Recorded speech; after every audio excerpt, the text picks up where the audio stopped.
예. 자, 오늘 화요일이고요. 자, 오늘 시사 방송은 김우영. 김우영. 뒤에 뭐 하나도 안 붙여도 돼. 그냥 김우영은 김우영이다. 자, 인터뷰부터 시작할게요. 지금 은평에 김우영 예비후보 연락처 010-9458-3256 9458-3256 연락 좀 주시기 바라겠습니다. 자, 시작합니다. 새날 만에 아주 특별한 인터뷰. 오늘은 김우영 더민주전국혁신회의 상임대표 나오셨습니다. 어서 오십시오. 네, 반갑습니다. 예. 오랜만입니다. 자, 어떻게 보면 새날 패널이었는데 맨날 보던 사이인데 만나서 이렇게 얼굴을 보면 또 달라 보여. 그때 그 남자가 아닌 것 같아. 그동안에 아픔만큼 성숙했다? 혹은 방황과 머나먼 길을 돌아서 온 것 같은 그런 느낌이 듭니다. 김우영은요, 여러분 이걸 스펙이라고 해야 되나? 은평구청장 8년 했고, 대통령 비서실, 문재인 대통령 비서실 제도개혁비서관, 대통령 비서실 자치발전비서관, 서울특별시 정무부시장, 더불어민주당 강원도 특별자치도당 위원장. 뭐 실속이 있는지 없었는지 모르겠는데 굉장히 이쪽에서는 진짜 엘리트 코스 밟은 사람. 근데 저평가돼 있지. 아니, 뭐 엘리트 코스라기보다는 일하는 자리에 있었고, 네. 저는 이제 문재인 대통령님을 되게 좋아했고, 또 나라다운 나라 만들기 위해서 진짜 애썼고, 그 공든탑이 하루아침에 무너지는 과정을 그 당시에 제도 새날 패널로 조국 장관의 사퇴관 과정이라든가 그런 걸 하면서 겪었던 그 과정들이 이 파노라마처럼 스쳐가네요. 네. 하긴 그지. 격동의 세월을 보내고 있는 거예요. 네. 저런 말도 안 되는 정권이 들어선 것도 격동의 세월이고, 역사에는 또 여기에 대한 반면교사나 반전이 있기 때문에 낙담하고만 있을 수는 없다. 맞습니다. 민주주의 쉽지 않다. 뭐 이런 거예요. 네. 자, 그러면 일단 재미없는 이야기지만 재밌는 이야기 한번 해볼게요. 김우영의 책 다시 대한민국 제조산하의 길이에서, 제조산하는 말 멋있어요 보면. 우리 2017년 아마 초로 기억나는데 우리 문재인 대통령님 신년에 본인의 삶의 목표로 제조산하라는 말씀을 하셨죠. 나라를 다시 세우겠다. 나라다운 나라를 만들겠다. 그거였죠. 촛불혁명의 지향점이 모두가 평등하고 기회가 공정한 나라 한번 만들어보자 였지 않습니까? 네. 네, 그 구호를 이순신 장군이 유성룡에게 줬던 그 제조산하라는 말로 그 당시에 그 결심을 표현했던 말입니다. 이 제조산하가 이순신 장군이 했던 말이기도 하죠. 네. 나라를 다시 만든다. 자, 알겠습니다. 근데 제가 봤을 땐 그래요. 제가 은평구에 갈 때마다 은평구청장 김우영의 유산을 이렇게 쭉 훑어볼 때가 있어요. 네. 속으로 그런 생각했어요. 야, 이거 어떻게 김우영 업적인데 하는 것들이 꽤 많아. 흔적이. 은평구에는 김우영의 흔적이 너무 많아. 자, 아마 은평구를 이끌다가 다시 이제 대한민국까지는 아니더라도 뭔가 이 상황에서 이렇게 출마를 하게 된 상황. 자, 그 이야기 한번 들어볼게요. 일단 전에 논란이 있었었죠. 강원도당 위원장 사표 제출하고 은평을 공식 출마하는 내용이 있잖아요. 네. 그것 좀 설명 좀 해주세요. 작년 12월 12일 날 제가 은평 출마 선언을 하려고 기자회견을 잡아놨었습니다. 제가 그 12월 12일로 잡은 이유가 있어요. 그 신군부의 하극상 반란의 쿠데타가 12.12 사태라면 민주당에도 12.12 사태가 진행되고 있었다. 민주당 안에도 그 민주주의라고 하는 것에 역행하고 동지애를 팔아먹고 배신의 정치하는 사람들이 우리 안에 있다라고 하는 그 점 때문에 제가 강원도당 위원장으로서 강원도에서 험지를 개척하고 제 고향에서 정치를 하려고 갔다가 조정에 변고가 발생했구나. 조정에. 우리가 민주당 당원들 수백만이 마시는 그 여의도의 샘물에 독극물을 타는 존재들이 있다. 이 오염된 샘물을 청산하지 않고서는 민주당을 다시 일으켜 세울 수 없을 것이다.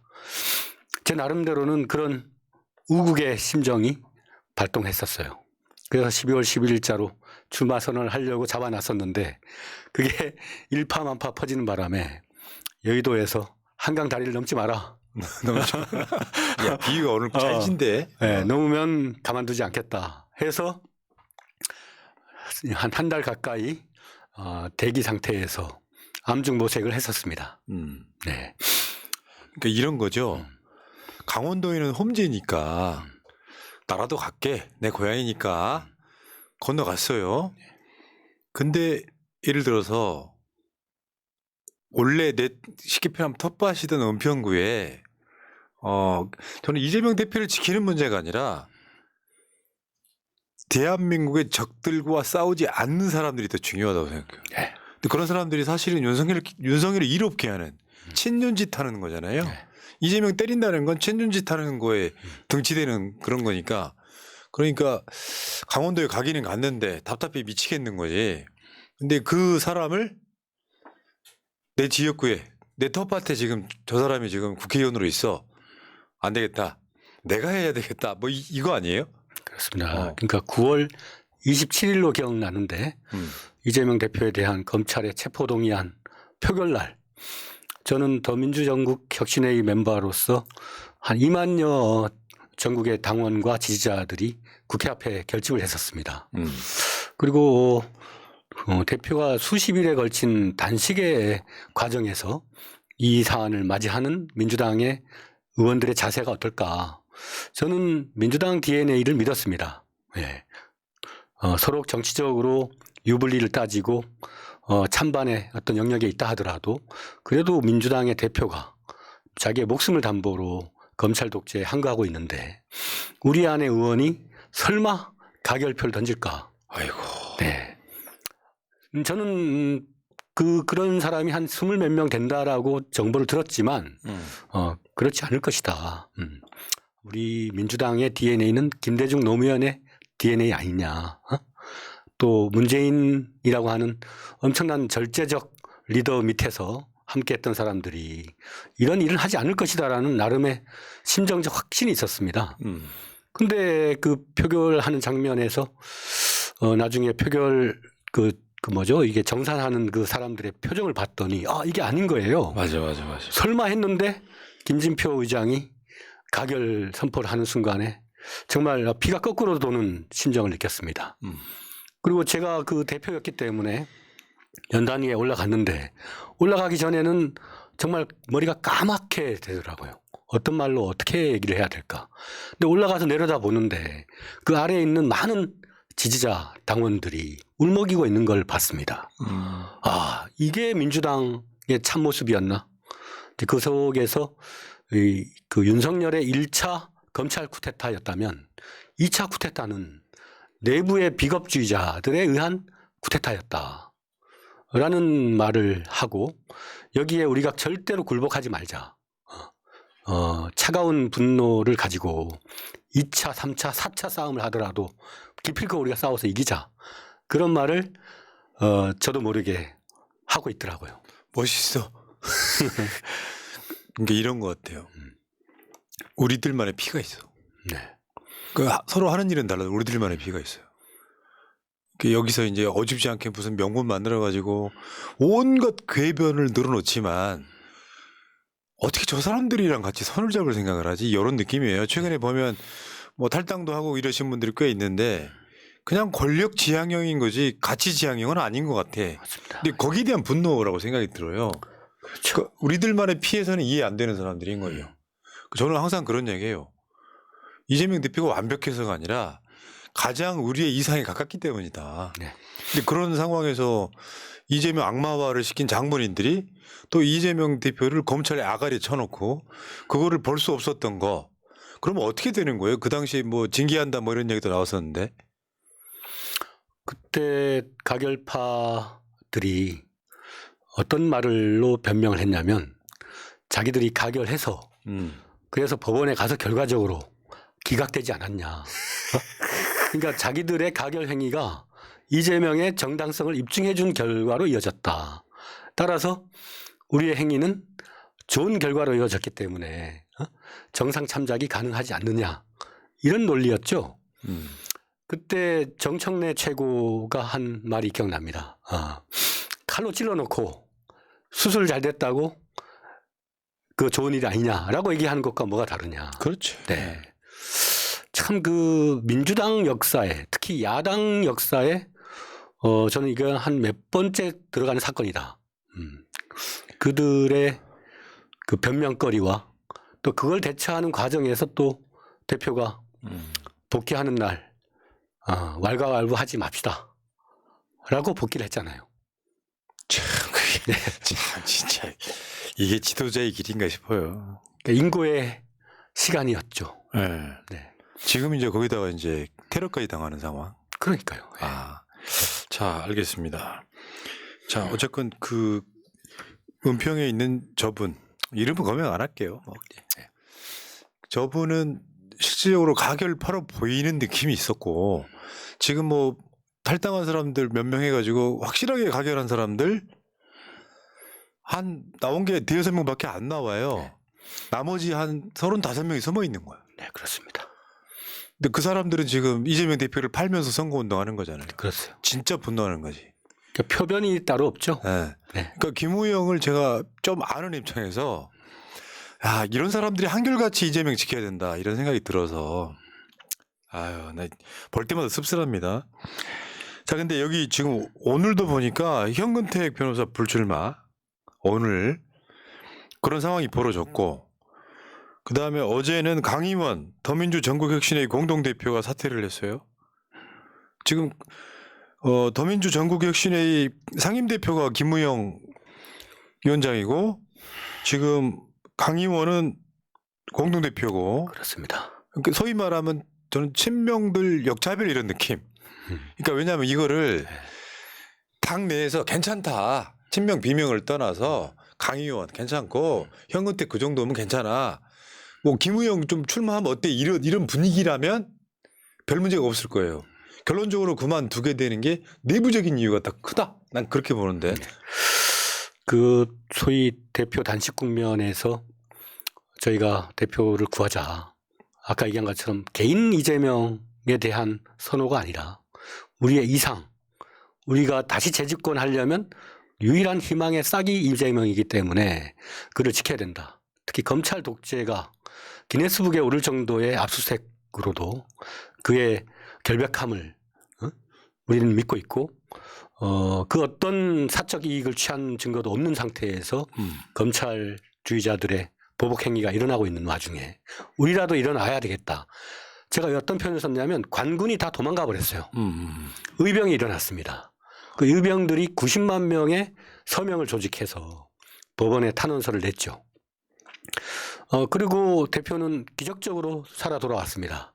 그랬더니 돌아온 관군들이 의병들한테 너네들 우리 허가 없이 왜 이런 짓을 했어? 그렇지, 그렇지. 너네 의병 짓 하면서 관군 비난했지. 에? 그거예요. 저희는 너네들 우리가 준 표결권을 가지고 민주당의 정체성을 위배하지 마라. 민주당의 대표를 지켜라. 그렇지 않으면 너네들은 해당 행위하는 거다. 라고 당원들의 입장을 대신해서 표현했을 뿐입니다. 그랬더니 그걸 인간적인 문제로 해석하더라고요. 내가 아는 김우영과 내가 아는 강의원과 그들이 왜 저렇게 우리를 공격하지? 우리가 뭘 잘못했다고 라고 하면서 그 소위 여의도의 소위 현역 기득권의 카르텔이 작동을 하면서 그 의병들은 다 하나둘씩 낙인 찍히는 과정에 돌입했던 거죠. 야, 씨. 그 지금 새날 텔레그램 정보방에 오늘부터 댓글을 달 수 있게 되어 있는데 현근택 변호사 불출마에 댓글이 막 쇄도를 하고 있네요. 그런 것 같아요. 좋게 표현하면 강의원이나 현근택이나 중요한 건 당인 거예요. 이런 논란으로 당이나 이 대표한테 뭔가 부담 안 주고 싶은 거지. 그런 시작점이라고 보는 거고 또 최근에 나가신 분들 보면은 누구나 다 하는 이야기잖아요. 공천 가능성이 떨어지니까 온갖 탓을 이재명 대표 탓을 하고 나가는 상황인 거예요. 저는 그런 기회주의자들은 민주당에서 상당 부분 이걸 해소를 시켜줘야 윤석열 정권과 싸울 수 있다 이렇게 봅니다. 일종의 솔로몬의 딜레마 같아요. 그러니까 구체적으로 어떤 당이 사람 정치인에게는 정치적 생명이 전부인데 그 정치적 생명을 내려놓을 거냐 라고 했을 때 그 아이를 살리기 위해서 자기를 내놓는 그런 선택을 어떻게 보면 대표 측근들이 하고 있는 모양새예요.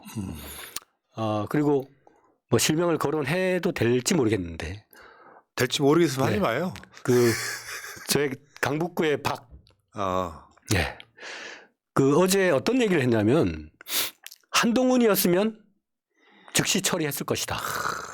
야, 어떻게 민주당의 그것도 새로운 변화를 추구하는 진보성을 띈 자가 한동훈이라면 처리했을 것이다라는 그런 논법을 쓰나요? 저는 우리 안에 친적이라고 생각합니다. 친적, 친한 적이다. 그렇죠, 그렇죠. 친적이 세상에 제일 해로운 겁니다. 차라리 적이 낫죠. 헷갈리게 만드는 사람들은 맞죠. 에너지를 낭비하게 해요. 저 사람은 우리 편 같은데 항상 결과적인 선택을 하는 걸 보면 남의 편의 기준에서 우리를 들이대네. 그 사람들한테 이중의 에너지를 낭비하고 있는 겁니다. 태도의 문제도 있어요. 그러니까 이게 경쟁자라도 동지잖아요. 경쟁하는 동지 관계라고. 근데 저 사람들 스타일은 뭐냐면은 모든 중심이 동지라는 단어로 시작하는 게 아니라 내 정치 권력을 지키냐 마느냐 소위 말하는 이게 기득권이거든요. 그 기득권 유지에 팩트조차도 틀린 이야기 막 하잖아요. 뭐 정봉주 의원 같은 경우는 그런 식인 거예요. 근데 우리는 좀 답답한 거는 그런 거지. 지금 더민주 전국혁신에는 어떤 느낌이냐면 그 기득권화되어 있는 현역 국회의원들을 더 개혁을 잘할 수 있게 뭔가 이렇게 채찍질하는 그런 원외 조직이라고 보는데 그 원외 조직의 수장들이 상당 부분 위험해지고 날아가고 위태위태하고 막 이런 상황이란 말이에요. 요거는 당원만이 지켜줄 수 있는 건데 좀 뭐 이런 측면은 좀 그러니까 지지자들을 좀 맥빠지게 하는 측면이 분명히 있습니다. 지지자들 저는 뭐 게시판의 글들을 계속 보고 있습니다. 너무도 이제 안타까워하고 심지어는 분노의 배신감 같은 것도 느끼고 있다고 들었습니다. 그러나 저도 오늘 아침에 이제 강의원 공동대표랑 이제 통화를 하면서 우리가 가야 할 길은 처음부터 정해진 길인 것 같아. 대신 돌맞고 대표를 향해서 가야 할 그 도를 우리가 좀 맞는 측면이 있는 것 같아. 그리고 권력을 만들어내는 과정도 험난하지만 권력을 운영하는 일도 앞으로 또 험난하기 때문에 그걸 위한 준비를 한다고 생각하자.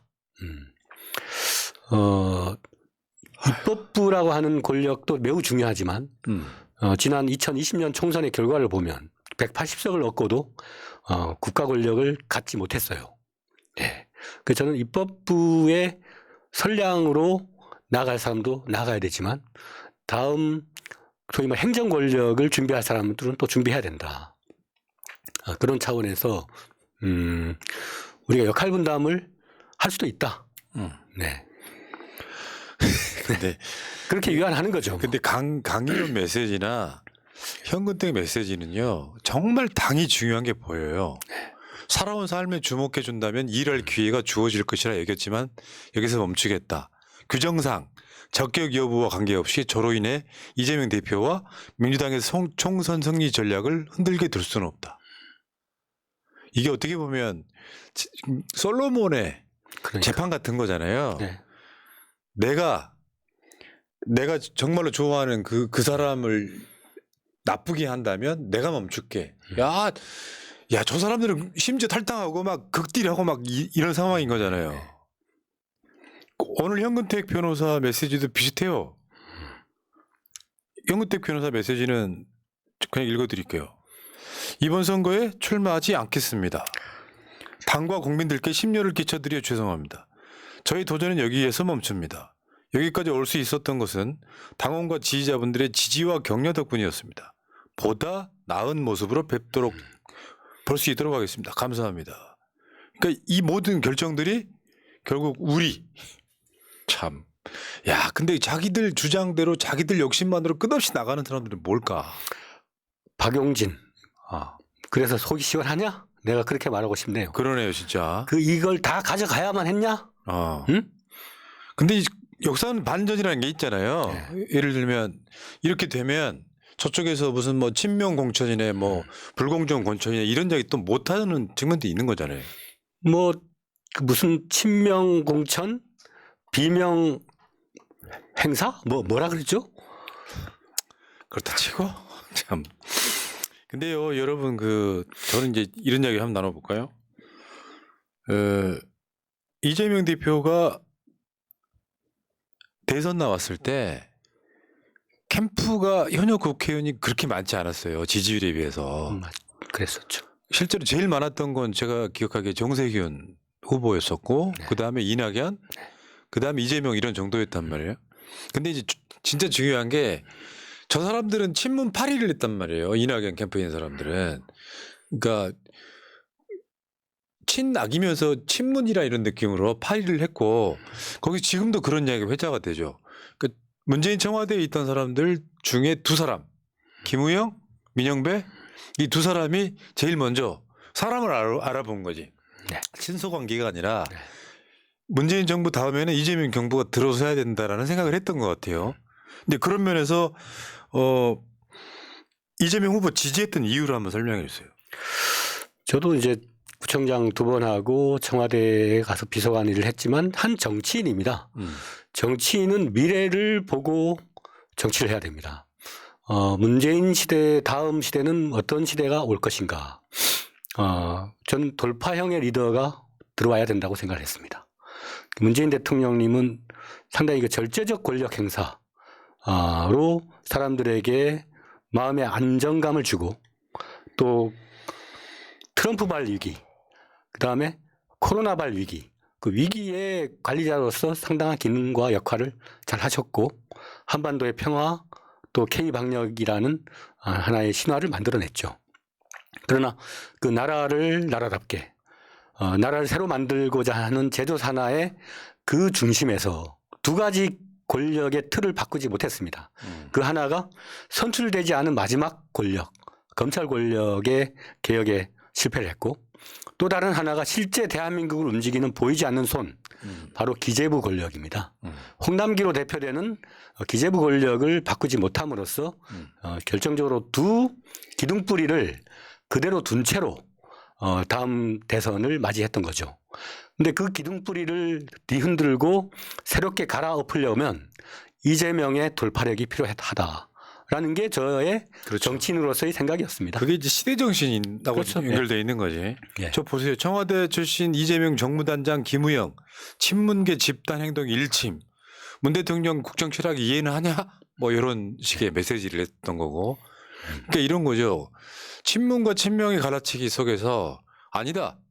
이 시대의 시대 정신은 이재명이다라고 외치고 나오기는 쉽지 않아요. 왜냐하면 아시잖아요. 그 출신들만 가르텔이 있잖아. 네. 잘하셨어요. 그 다음에 이런 것도 있어. 이재명, 나서열, 민영배, 김우영, 송재호 자치분권 분야 어벤져스 라인업 완성. 이거 이제 대선 전에 이렇게 들어감으로써 이렇게 활용 점정들을 해주는 거거든요. 네, 그런 내용도 있었고 당대표 나왔을 때는 이렇게 얘기했어요.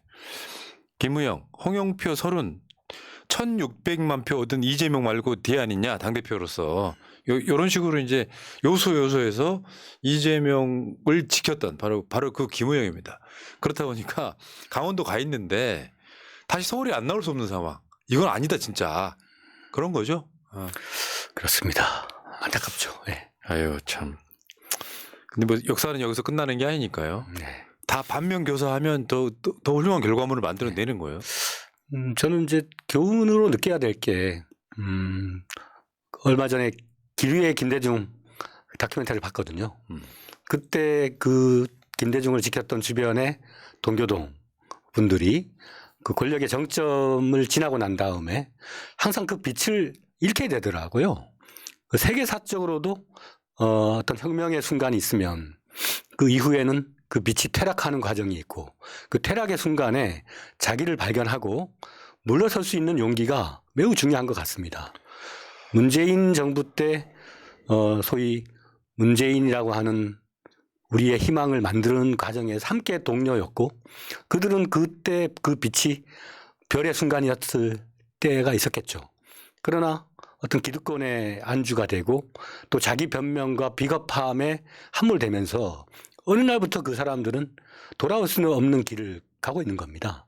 그 길에 서 있는 사람들이 내가 너무 멀리 왔구나. 내가 가지 말아야 할 길을 가고 있구나. 라고 돌아설 수 있는 힘. 그걸 꼭 가졌으면 좋겠어요. 저도 어느 순간에는 그런 길에 서 있을 것 같습니다. 그럴 때 냉철하게 나를 돌아볼 수 있는 그게 필요하구나. 그게 당원들의 소위 메시지예요. 그 메시지를 나를 욕한다라고 보지 말고 나의 거울이구나 라고 생각할 수 있다면 자기를 수정하고 교정하고 삐딱선을 탄 게 회복하고 돌아올 수도 있다. 그걸 못 가진 그 자기 반성과 성찰의 능력 부재가 오늘의 배신을 일구고 있다고 생각합니다. 맞습니다. 네. 저랑 생각이 똑같으세요. 네. 나인 것처럼 말씀하시네. 그거는 손해를 보는 사람만이 나중에 더 큰 이익을 가져갑니다. 네. 근데 눈앞에 보이는 이익을 갖기 위해서 더 큰 걸 잃어버리는 사람들이 너무 많더라. 아유, 예를 들어서 이런 거 있어요. 개혁적이지 않고 반명했던 사람들이 설사 지역에서 후보가 된다고 해도 지지층들의 동력은 약해집니다. 내가 대선 경선 때 했던 이야기 중에 하나인데 추미애 대표 후보로 나왔을 때 스탠스가 맞는 거다. 왜? 추미애 후보는 이재명 후보를 이렇게 방어하는 입장이었었잖아요. 그러면 이제 예를 들어서 계속해서 이재명을 공격했던 이낙연 후보 쪽은 만약에 이재명 후보가 혹시나 낙마를 하게 되면 대안이 안 돼요. 지지층들. 당대표 나왔을 때 찍었던 77.70%는 그 사람을 찍지 않는다고요. 그러니까 역사라는 게 한 발짝 물러서서 바라볼 만한 것도 돼야 되는데 그게 안 되는 거고. 자, 근데 더민주 전국혁신회의 상임 대표로서 한번 물어볼게요. 민주당 총선 출마자들은 어떤 사람이어야 될까요? 땅의 토양의 성격에 따라서 달라져야 된다. 2020년 총선 때는 그때 집권 여당이었고 보다 전문적이고 지식이 있고 그다음에 정권을 안정적으로 운영할 수 있는 그러한 선량이 필요했던 때였던 것 같습니다. 그래서 그런 사람을 뽑아놨더니 광야에 비바람이 몰아치니까 하우스 바깥으로 나오니까 옴짤닥상을 못하는 사람들이더라. 예, 말로는 화려하고 또 지식으로는 풍부할지 모르지만 산전수전 겪어서 야전에서 싸워야 하는 이 국면에서는 싸워볼 능력도 없고 의사도 없는 사람들이더라. 지금은 어디까지나 저 폭주하는 기관차 대한민국을 폭망의 낭떠러지로 인도하고 있는 저 윤석열 정권을 그 궤도를 틀도록 만들고 브레이크를 잡게 하고 그럴 수 있는 투사가 필요합니다. 야당은 견제 기능이잖아요. 견제하지 않는 야당은 의미가 없습니다. 그건 민주주의가 아니에요. 네. 그래서 저는 돌밭에 거기서 피어나는 아주 억센 그 질갱이 같은 그런 자들이 필요하다. 누리고 패도 일어나고 나 죽여라. 나 감옥에 가서도 내가 정치하겠다. 라고 얘기하는 사람들. 그런 사람이 필요한 겁니다. 그러니까 민주당이 정권 내준 이유가 나는 그렇게 보고 여러 가지 요인이 있겠죠. 막 이슈 뭐 부동산 뭐 있을 수 있는데 결국은 180석 줬는데 뭐 했냐가 더 크다고 봐요. 180석 줘가지고 뭐 대한민국 역사에서도 이례적인 의석을 줬는데 여당이었던 민주당이 뭘 했냐. 여기에 대한 평가가 정권 교체로 이어졌다고 보는 것이 가장 첫 번째 순번일 거라고 생각합니다. 근데 그렇다 보니까 그 소리를 책임져야 될 사람이라고 하는 게 사실 이낙연이에요. 이낙연 당대표, 그전에 이낙연 총리 이런 사람들이 그 문재인 정부를 실패한 정부로 만들어 버리는데 일조한 거죠. 그 탓을 대장동 등으로 이재명 후보한테, 이재명 대표한테 계속 떠넘기다가 지금 여기까지 사태가 온 거예요. 만약에 더민주 정규혁신회의 그런 구성원들이 민주당의 절대 의석이었다면 저는 정권 안 뺏겼다고 봅니다. 그 행동하지 않는 양심은 양심이 아니고 행사하지 않은 권력은 권력이 아니다. 국민들이 준 권한을 5년 동안 물론 특정한 시기에 어떤 면에서는 적절한 행사를 통해서 그 국민의 살 권리를 잘 지켜줬지만 아주 중요한 길목 두 길목에서 아까 얘기한 경제 권력, 그다음에 검찰 권력 그 측면에서 행사하지 않음으로써 결과적으로 검찰에게 나라를 송두리째 맡겨버린. 네. 국민들이 또 당원들이 가장 열받아 하는 게 행사하라고 준 권한을 왜 행사를 안 했냐. 검찰 탄핵은 100석이면 발의를 하고 150면 탄핵 소추가 가능한데 윤석열이 반란할 때 180석 가까운 의석을 가지고 왜 거기에 비겁하게 고개 숙이고 그랬냐. 아이고. 이유를 알 수가 없다. 그런 거죠. 저는 그 원인을 알 것 같긴 해요. 조중동의 눈으로 세상을 보니까 그래요. 그러니까 역풍, 분해, 뭐네 해가지고 계속해서 최근에 민주당이 그리 좀 깨어나긴 했어요. 저 이상민 탄핵 같은 거 했는데 역풍이 없어. 그만큼 이제 민심이 윤석열한테 악화돼 있기 때문에 생긴 현상인데 만약에 윤석열이 그 난리를 칠 때 뭐 규정이 있네 없네를 떠나가지고 대통령이 너 해임 지금 윤석열 이렇게 하고 있잖아요.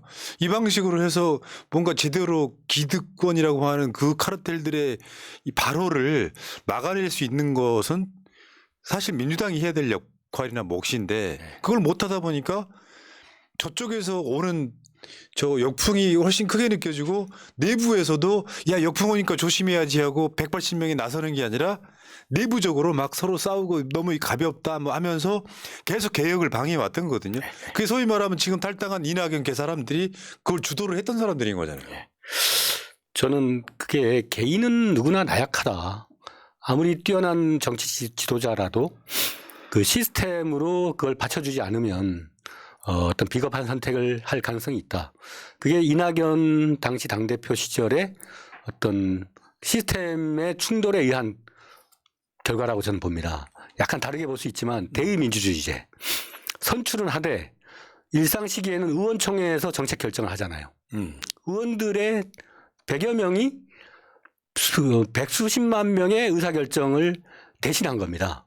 근데 만약에 민주당이 빨리 직접 민주주의적인 시스템을 갖추어서 전당원 투표나 이런 걸로 당원의 의사결정을 보장했더라면 주요한 고비 때마다 예를 들면 조국 장관의 사퇴 문제, 윤석열의 진퇴 문제 이런 문제를 전당원 투표에 붙였어야 됐다.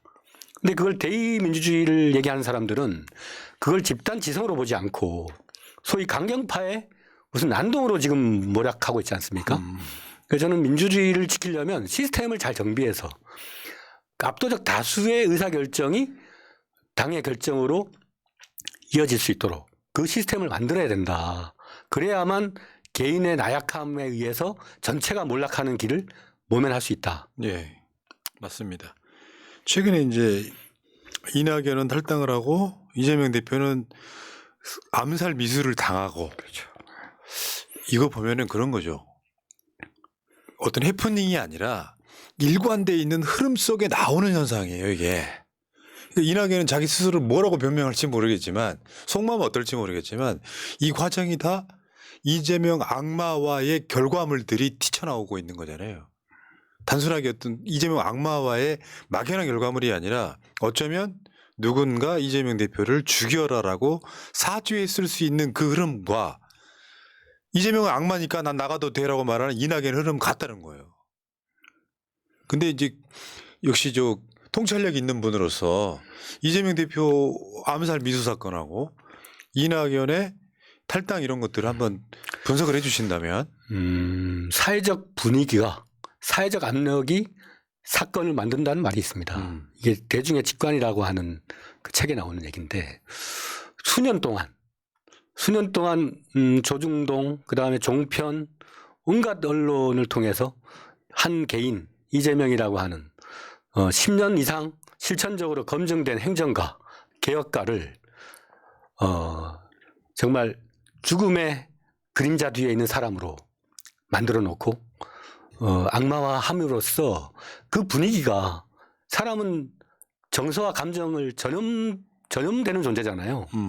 특히 조중동, 그다음에 극우 유튜브 그런 거에 의해서 그 전염된 사람의 극단적인 행동으로 이어졌고, 그 배경에는 힘에 의한 지배, 상대를 악마화하고 보복 공격 응징하는 것이 정치의 전부로 생각하고 있는 그러한 권력자들, 그 권력자들의 작동 논리에 의한 사회적 압력과 분위기가 한 사건을 만들었다.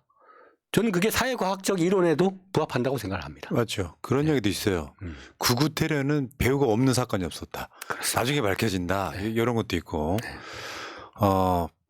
이 과정에서 그런 측면이 있는 거죠. 네. 확실히 이재명 대표는 저번에 김호중 전 선수가 본인 방송에서 그런 얘기 합니다. 불사신. 이건 약간 문명적 측면도 네. 분명히 있는 거예요. 사건 당한 건 당한 거지만 정말 1cm 차이로 목숨을 건전 네. 사건이라고 하면 네. 이재명 대표가 대통령이 되는가 보다 이렇게 이제 해석을 할 수도 있는 거예요. 좋은 측면은. 그러니까 미국의 존 F 케네디 이후에 그 동생이었던 로버트 케네디가 킹 목사 그 암살 이후에 그 민권 운동을 하다가 총에 맞아서 비극적인 최종 결과가 있었지 않습니까? 그 비극을 딛고 미국은 민권을 일으켜 세웠어요. 저는 한국의 마지막 남아있는 이 차별, 이거는 소수에 대한, 사회적 약자에 대한 증오와 혐오라고 생각합니다. 네, 성소수자, 또 장애인, 또 정치적으로 소수파, 특히나 엘리트 코스를 밟지 않은 검정고시 출신의, 소년공 출신의, 그것도 재야 운동권에도 엘리트 그룹이 있습니다.